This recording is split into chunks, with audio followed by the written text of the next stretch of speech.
In this video, I'm going to show you 10 fascinating biblical archaeological discoveries. These ancient sites and objects help confirm stories and people mentioned in the Bible. Let's jump right in. Number 1. The Cyrus Cylinder. This cylinder-shaped object, called the Cyrus Cylinder, is made of baked clay. It was found in 1879 during a dig in Iraq, and today it's kept at the British Museum. The writing on it is in Akkadian cuneiform and talks about Cyrus the Great's conquest of Babylon in 539 BC. It also tells how he helped rebuild temples and allowed people who had been forced to move to go back home. This matches the Bible's story about the Jews returning from exile, found in the book of Ezra, where Cyrus lets the Jews go back to Jerusalem to rebuild the temple. Number 2. The Mesha Stele. This ancient stone monument was found in 1896 by a man named Sir Flinders Petrie. It comes from ancient Egypt, during the time of Pharaoh Merneptah, and was made in the 13th century BC. It's over 3 meters tall and carved out of granite. What's special about it? It contains the oldest known mention of Israel outside the Bible. This makes it an important piece of evidence showing that an Israelite group or nation existed during that time. The timing of this ancient stone inscription, called a stele, fits the period right after the traditional biblical date of the Exodus and during the time of the Judges, according to the Bible. This matches the time when the early Israelites were settling in Canaan, as described in the books of Joshua and Judges. Number 3. The Pool of Siloam. Discovered in 2004 in Jerusalem, the Pool of Siloam is believed to have been built in the 8th century BC. It's located in the city of David, the oldest part of Jerusalem. The pool is at the end of Hezekiah's tunnel, an ancient water passage. The New Testament mentions this pool as the place where Jesus healed a man who was born blind. Number 4. Megiddo. Megiddo was a major city in ancient times. It sat on a key trade route between Egypt and Assyria. People lived there as far back as the Neolithic period.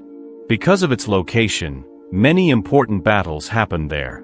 One of the most famous is the Battle of Megiddo in the 15th century BC, where Egyptian pharaoh Thutmose III fought a group of Canaanite kings. It's one of the first battles ever recorded in history. Megiddo is mentioned several times in the Old Testament. It was one of the cities built by King Solomon and was also where King Josiah died. Number 5. Capernaum. Capernaum is an old fishing village on the north shore of the Sea of Galilee in Israel. People lived there from around the 2nd century BC to the 11th century AD. The village had both Jews and Gentiles living together, showing how diverse the region was during the Roman and Byzantine times. In the New Testament, Capernaum is often mentioned as an important place where Jesus spent a lot of time after leaving Nazareth. Archaeologists have found the remains of a synagogue there that dates back to the 4th century AD. It was built on top of an older synagogue, which is believed to be the one where Jesus actually taught. They also found a house that many believe belonged to St. Peter, one of Jesus' closest followers.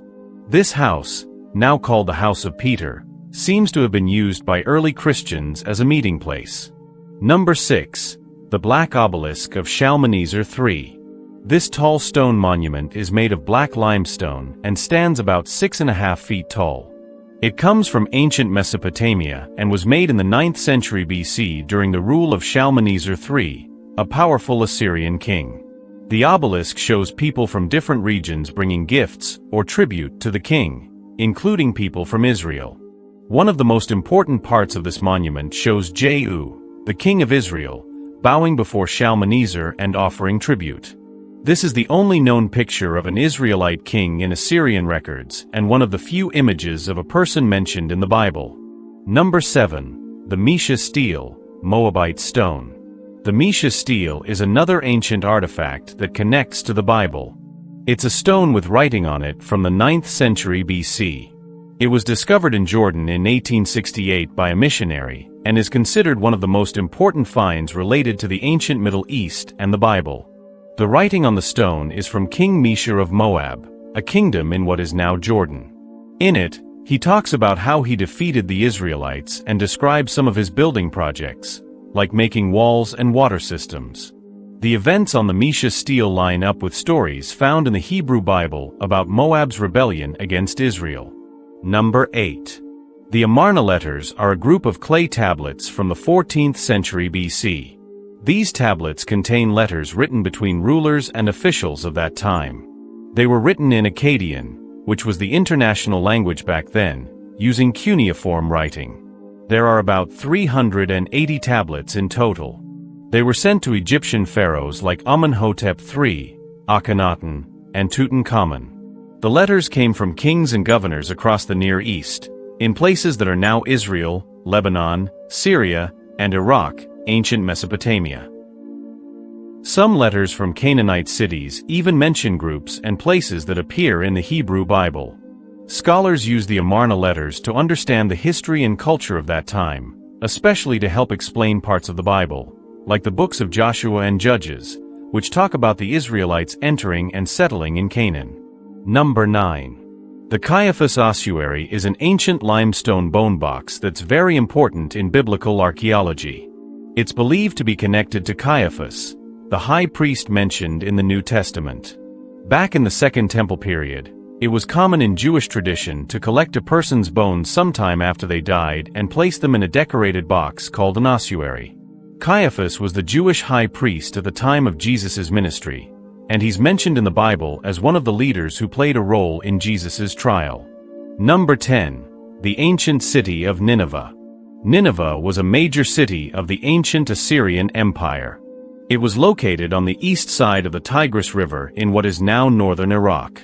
The city's history goes back thousands of years, as far as the 7th millennium BC.